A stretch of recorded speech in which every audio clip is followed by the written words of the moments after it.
Hello everyone. Some of you may recall that I've set myself the task of sorting out books.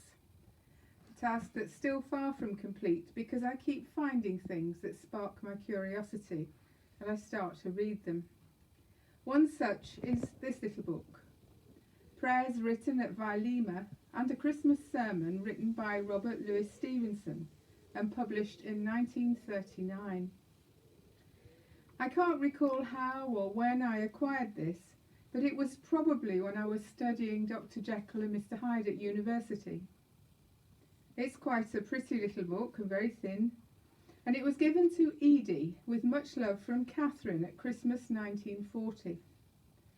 I'd love to know who they were and why someone had been given a book of prayers and a Christmas sermon written by a man who once said, "I'm religious in my own way, but I'm hardly brave enough to interpose a theory of my own between life and death."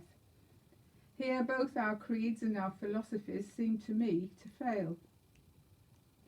His early rejection of Christianity created a rift with his Presbyterian father, who regarded his son as a horrible atheist. One of his biographers wrote that Stevenson was destitute of fixed creed or belief, and that he is properly described as an agnostic. In a love letter written by Stevenson, he declared, "I believe in you as others believe in the Bible." I knew some things about Stevenson.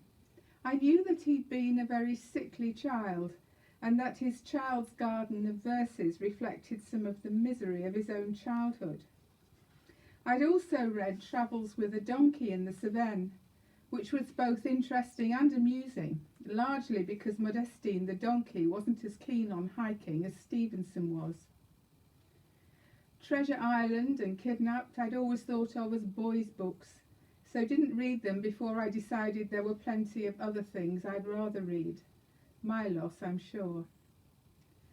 To say that Stevenson was a prolific writer is very much an understatement. His list is vast and varied.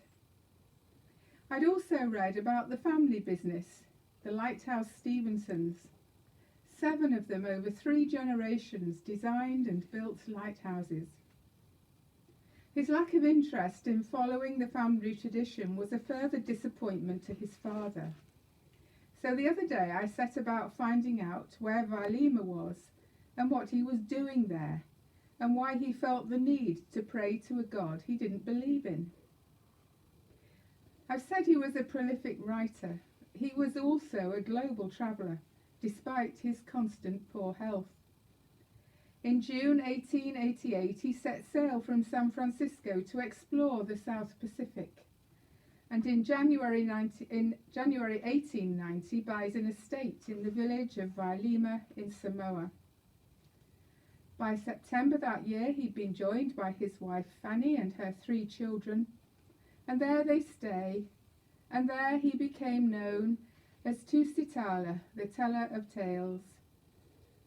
Stevenson died suddenly of a cerebral hemorrhage in 1894 at the age of 44, whilst opening a bottle of wine. The introduction to this little book was written by his wife, who describes the time of prayer and hymn singing every evening to be common in their household. She writes, "With my husband, prayer, the direct appeal, was a necessity. When he was happy, he felt impelled to offer thanks for the undeserved joy.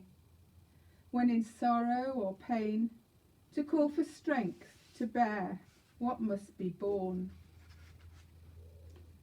She tells us that apart from missionary families, theirs was the only white man's family in all Samoa where evening prayers included the native retainers and staff. There would be a Bible reading, followed by a prayer in English, often taken from this little book, then the singing of hymns in Samoan. I can't tell you what it was that made Stevenson turn to God. I've been unable to find any reference to a specific act or circumstance that brought this about. So this is perhaps another example of God moving in mysterious ways.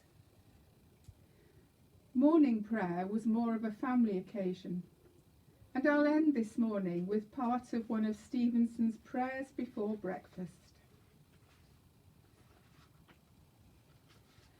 Lord, behold our family here assembled. We thank thee for this place in which we dwell, for the love that unites us, for the peace accorded to this day, for the hope with which we expect the morrow, for the health, the work, the food, and the bright skies that make our lives delightful, for our friends in all parts of the earth, and our friendly helpers in this foreign isle. Let peace abound in our small company. I do think that's a lovely prayer, and I hope that you're all able to delight in the bright skies of this lovely day. And until the next time, goodbye for now. Goodbye.